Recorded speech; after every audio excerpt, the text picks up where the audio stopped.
Now let's take the living spaces. Your house, architecturally and from the Astro-Vaastu principles, how different places or rooms of the house should be placed. This is Astro-Vaastu principles. Your living room, ideally, or the entrance of your house should be facing the east, where you make the entrance, or northeast, like lots of Hindus in India start craving. Where should the entrance be? Looking from the inside outward to the house, it should be northeast. Not all. We shall see this by Lagna later on. The kitchen fireplace should be in the 12th and 11th house portions of the chart because there's a lot of fire element there. I talked about the elements of directions. Okay. The kitchen and the fireplace should be towards the southeast part of your house. Typically, ideally speaking, at least. The master bedroom and storage portion should be towards the south and southwestern directions. The west direction should be a study room and children's room. The fifth and the sixth house should be your dining room and guest rooms in this area so that it is aligned with your chart. The wealth corner or the foyer should be in the north.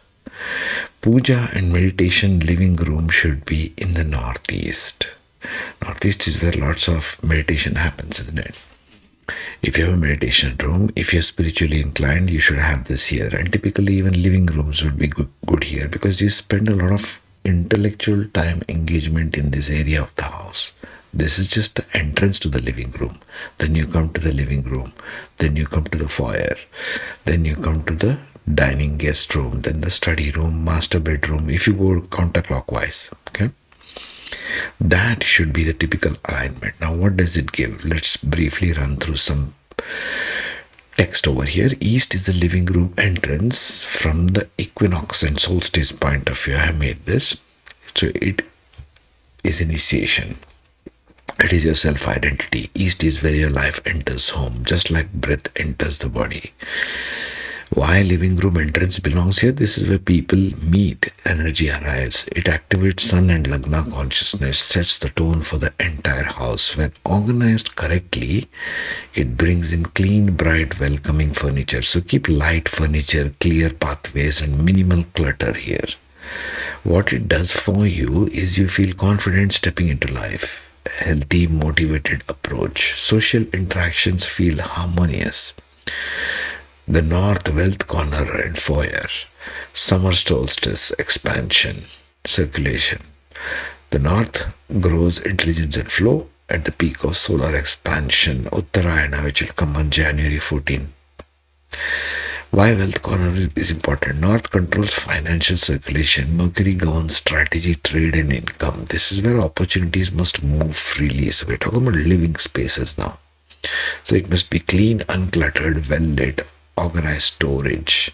Symbols of abundance must be kept subtle, not heavy. Because you want clear thinking around money, folks. You need better financial decisions, less anxiety, you see.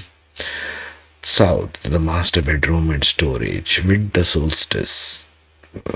Okay, the other side, the Capricorn side. Withdrawal, conservation. Why the master bedroom storage belongs here? Because it supports deep rest. It holds heavy energy well.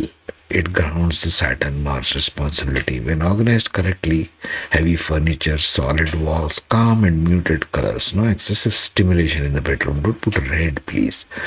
Try and avoid red and black colors at all costs in your living space. Doesn't matter which room, doesn't matter what Vastu, because it invites Rahu and Saturn. Try not even deep blue, very, very subtle shades of blue. We shall see more interior decoration as we go along. Now we are bringing it to the house, physical living space. That's what these series are about. The southwest master bedroom.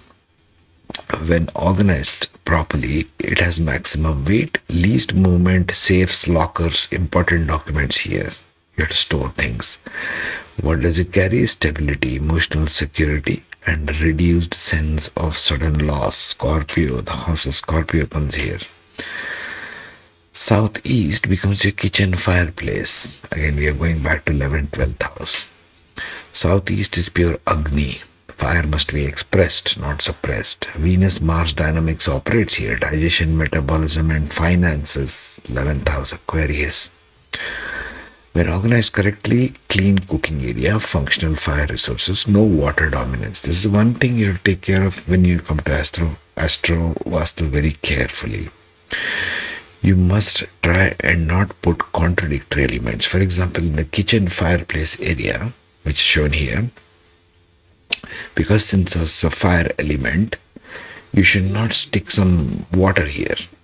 Probably contraindicated, isn't it?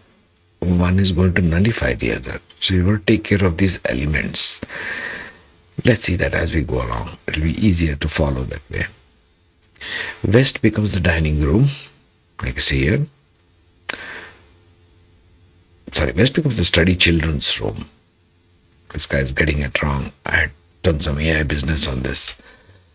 West is the kids' room. When organized correctly, it becomes warm and structured, comfortably seating, no clutter or decay. North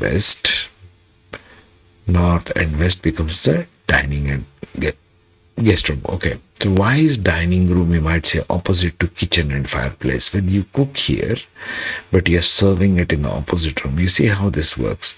Your puja meditation room is in the northeast. Master bedroom, where all the love making happens, is sitting in the right opposite direction. You might say your sexual life and your spiritual life are in the opposite ends of things. See, that itself might be a whole podcast in and of itself. So take care of the children's study room, which is the center, northeast as it's shown in this chart. Northwest and west side, where you're putting children's room. It needs to be clean. Everything needs to be tidied up. As a general principle, even in Feng Shui, I think you might know, for all you watching, listening. Feng Shui is also the flow of movement through spaces. You might do a comparative analysis between Feng Shui and Vastu, for example.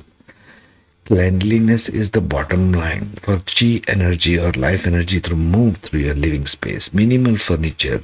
Keep it good and light. No heavy storage, no clutter. Clutter invites Rahu, by the way. You have to keep these principles in mind when you are doing the living spaces. I shall wind this basic thing up. You can keep these slides for further reference. Interior decoration aspect. Let's just quickly review this. Now I have put the Vastu Purusha Mandala like a background over there. In the east is the Sun Yantra. What can you put in your living space? East, because it is your entrance in your living room, you should put Sun Yantra, rose quartz, ruby gems. Keep colors of orange and red hues in this direction because it aligns with the elements. In the southeast, you should put copper, brass, pyramid, lamp, candles. People who like candles, scented candles, put it in that area because it's a fire element. The elements are aligned. Elements and colors are aligned with the direction they come. Colors become red and gold, terracotta, sunstone, citrine crystals. This is lamps and crystals for all better energy alignment with the elements of the directions.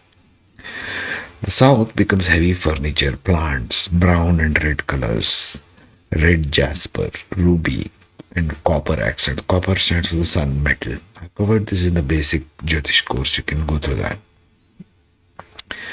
The southwest, we can put things like earth element, which is horseshoe, or talismans of all kinds, earthly talismans, black brown decor, onyx or smoky quartz, indoor plants that can all come in this direction, the southwest direction. In the west, you can put water bowls, fountains. You get those interior water fountains. You can even keep that in the northeast for inviting positive energy. But more elementally aligned is west direction for water. Fountains, orange, blue accents, turtles, solid brass turtles are very good for Saturn. Carnelian aquamarine crystals that come in the west direction of your chart. In the northwest, this side, that is the 5th and 6th house, what are good to place? Wind chimes, because this is air element. Wind chimes, aerators, green and white colors, Conch and seashells, aromatic plants, emerald and agate gems. This is the gemstone candles kind of alignment, interior decoration, which amplifies the energy of the particular element in that area of the house, and therefore with your chart as well. North direction should have wind chimes, blue and white colors, because it's water and ether element. Blue fountains, blue sapphire, aquamarine, clean and open space in the northern direction of the house. In the northeastern direction of the house, keep it open, clutter-free, quartz crystals, clear quartz, because you need clear thinking space. This should be thinking, white and gold colors, diamonds, if you want to go that far. Clear quartz gems, consecrated space for worship and meditation. This is northeastern direction. Next, we shall start taking in the Lagna. And I will do that in a voiceover because there's a lot of things to talk about. So I'll do it in the voiceover.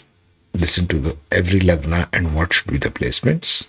And then we shall deal with some case studies. Take care. Be safe.